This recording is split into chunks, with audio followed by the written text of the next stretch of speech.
what I would like to do is, because I think flying changes are very,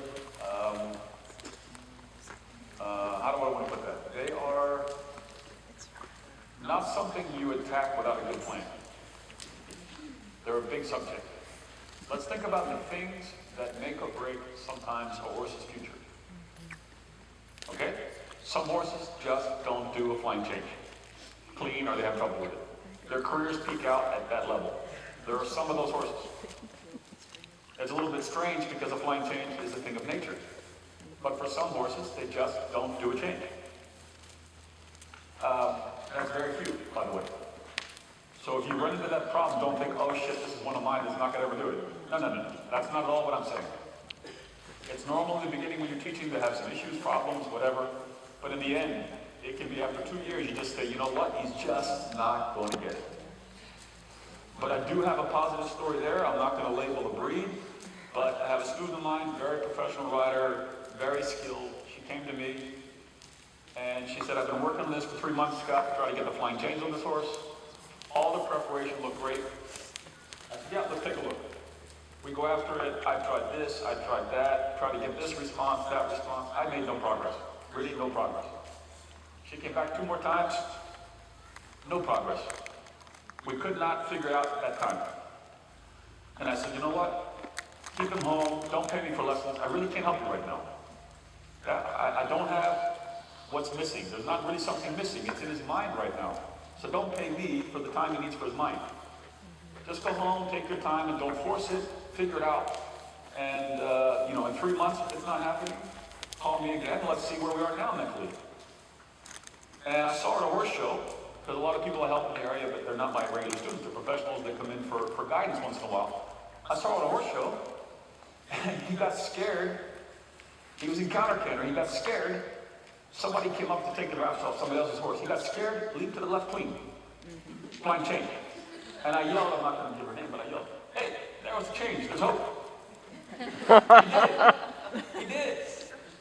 And we were laughing and laughing and laughing. 6 months later, it took nearly a year for this horse. And now he's winning Precinct George with big scores. Okay? So don't give up. Don't give up. If you get a problem, don't give up. You'll figure it out. And then if you've really given it a chance, there are a few horses that can't learn it correctly. Just a few. So we have flying changes that prevent a horse from going to the high levels. And then we also have piaffe. Some horses just simply can't piaffe really. And some horses can't dressage. And I think those are pretty much the ones that rule horses out from making it up the levels. Okay? So this flying change thing is quite an important subject. It can be a deal breaker. Yeah. So the last thing we want to do is ever be in a hurry. And let's talk now about the stages of the flying change. And Kathryn, if you could just warm up a little bit for a second while I finish talking, and then we'll go to work. We have the word flying change is how I like to view the final product. It's how it's written in the book. It's how we have to perform it. That's not a change of lead in the canter. It's a flying change. A flying change is done with connection, suppleness, straightness, details. Okay? That's a flying change.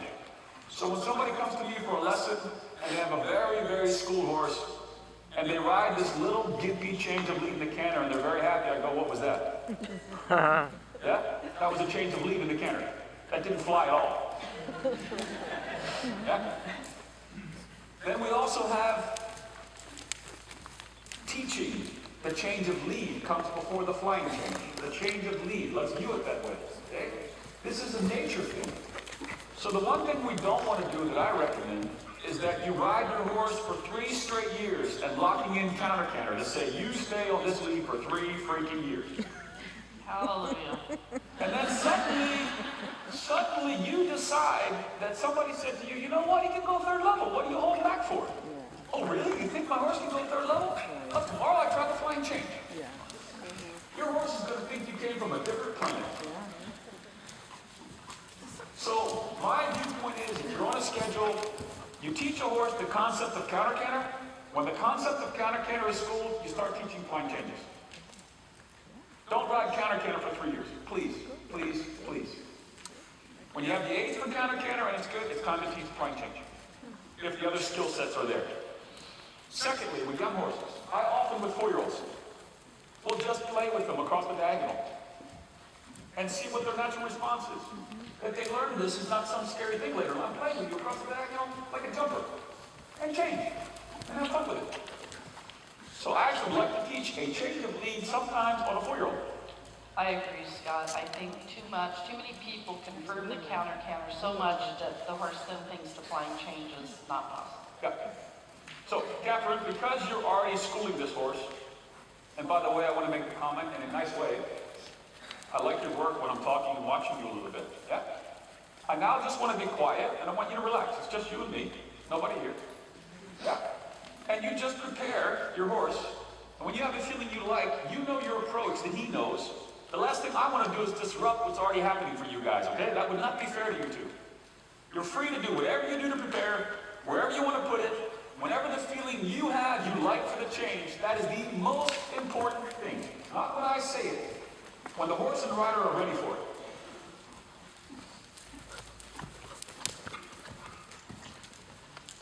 Good. Quite good.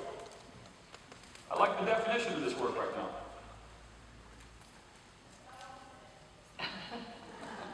Was that a bonus? Yeah, that was good.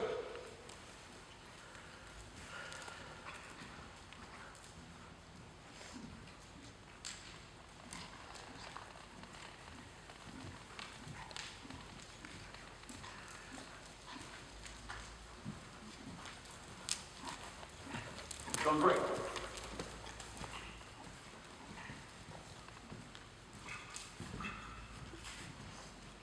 How you doing?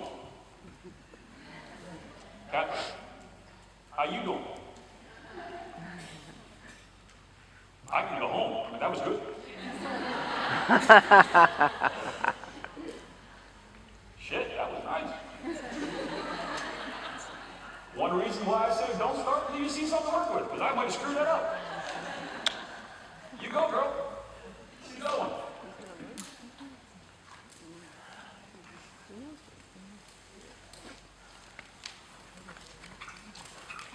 Good. The most important thing is preparation and the harmony and the connection and the confidence between the two of you. Nobody should tell you when to do it. Good.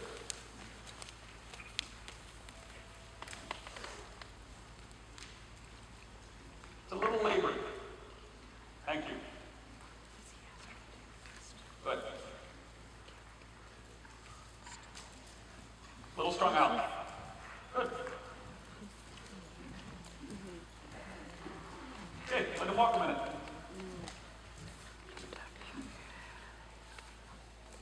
Hey, you just passed a little sloppy test. Beautiful.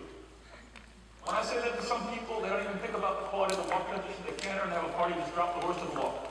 That was awesome. You prepared in that corner and said, oh, he wants me to walk? Prepare, walk. Awesome. Really awesome.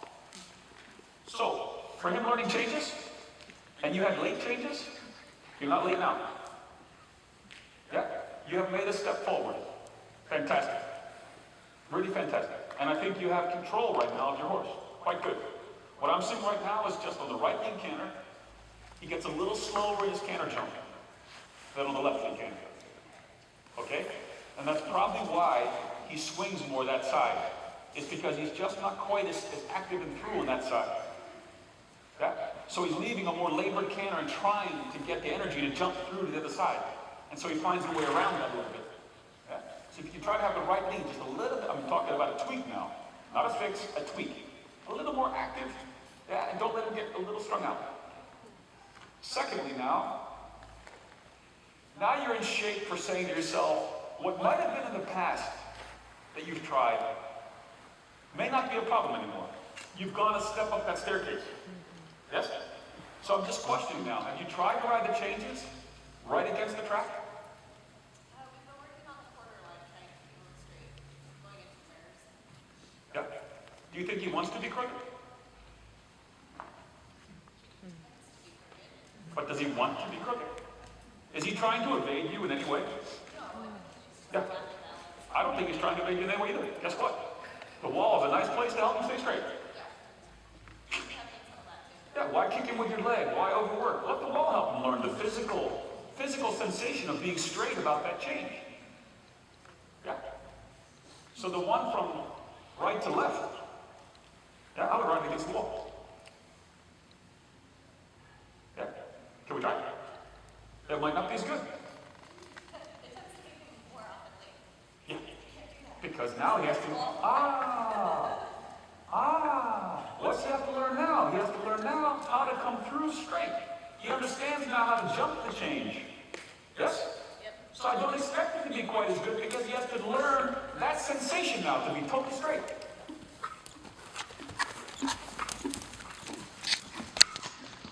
Good. Now just tune your canter, communicate to him, no rush to flying changes, get a happy horse who's prepared. Walk. Nicely. There you failed the test. That was sloppy to the walk. Good. And canter again. Good. Active. Now do me a favor, make a circle. It's totally what I expected. Okay? Because he has to be dead straight. He's having trouble in the suppleness to that side, okay? I want you to be a coach and say this time, override a little bit with your right leg. That the energy from your right leg can conquer the tightness. Not to tell him he's bad and not listening, okay? But put more desire to get through the tightness. You with me? Give him more desire to get through the tightness. And don't go for a smooth change, okay? Go for a stepping change, that he learns how to jump through that. And by the way, you need a little bit more right rein this time when you use your right leg, to not let his shoulder be so free. Girl. Walk. Prepare. Oh, and Kathryn, don't even think about the weight.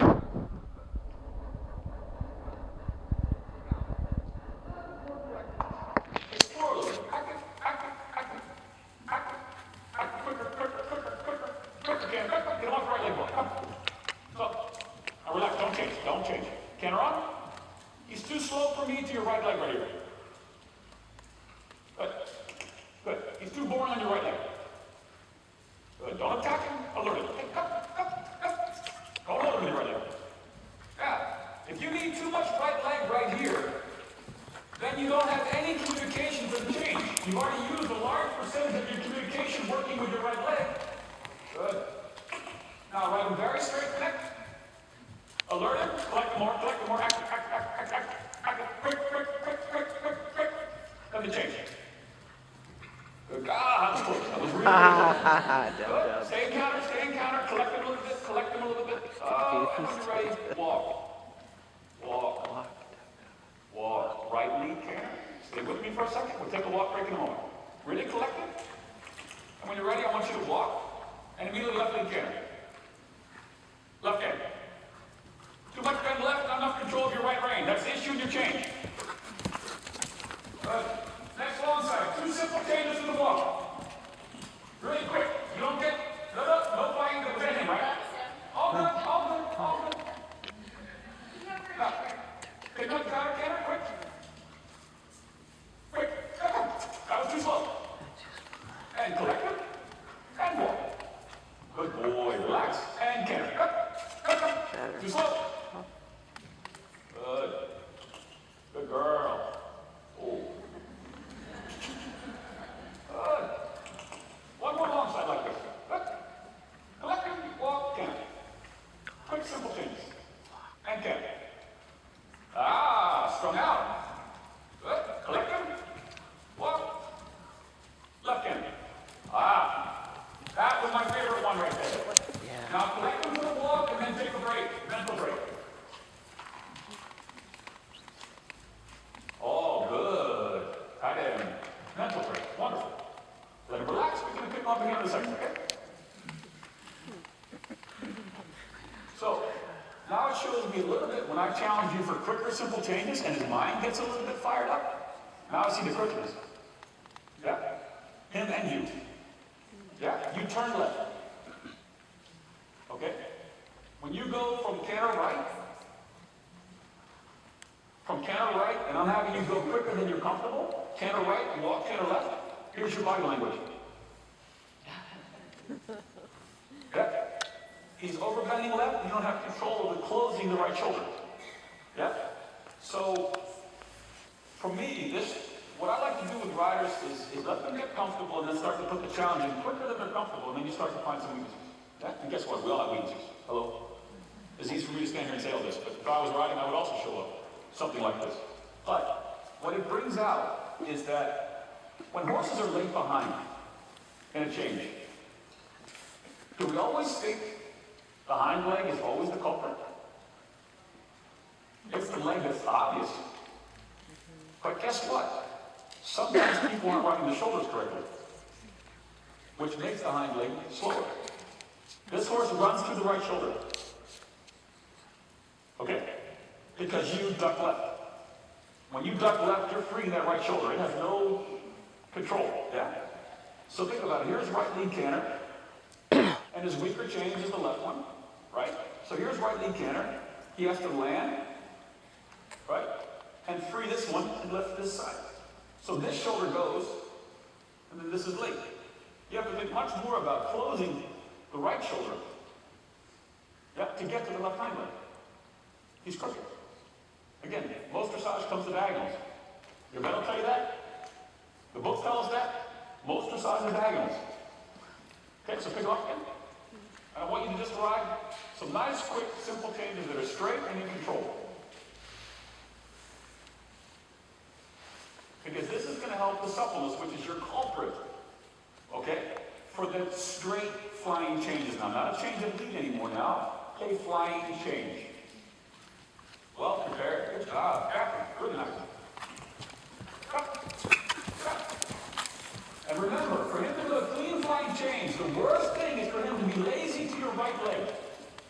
That's the culprit in the flying change. He's too lazy to your right leg. Good. Your right rein was much, you feel that? Hello. Your right rein was much better. Hey, now we're talking. Good girl. Pat him. And yourself, by the way. Really good. Now, let's not pick on him. Down the long side, let him go a little forward now. We really picked on him. Let him have some fun now. Come. And ground come. Come. Oh. And collect him a little. Let's get his spirit back. Yeah, perfect. And a little forward again. Come. Oh, and collect him. Pat him. Make one 20-meter circle, a little counter flexion on this circle. Keep your leg placement exactly the same so it doesn't do a flying change. Good. And straighten them. Good.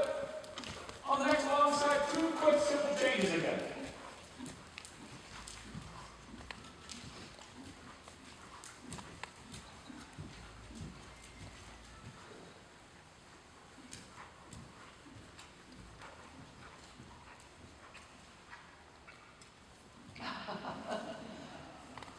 Oh, pattern. One large circle. I was quiet on purpose because I just wanted to see where your feel was taking you, okay? Quite good, but a little later is come out, okay? The general canter. Try to get a little bit more closed in his body. Yeah. Think the distance of his hips to his shoulder blades is a little bit less long and active. So, now we're talking. And walk. Right rein, good. And when you're ready, walk. And canter. Oh, very good. That was beautiful. Stretch movement. Got it.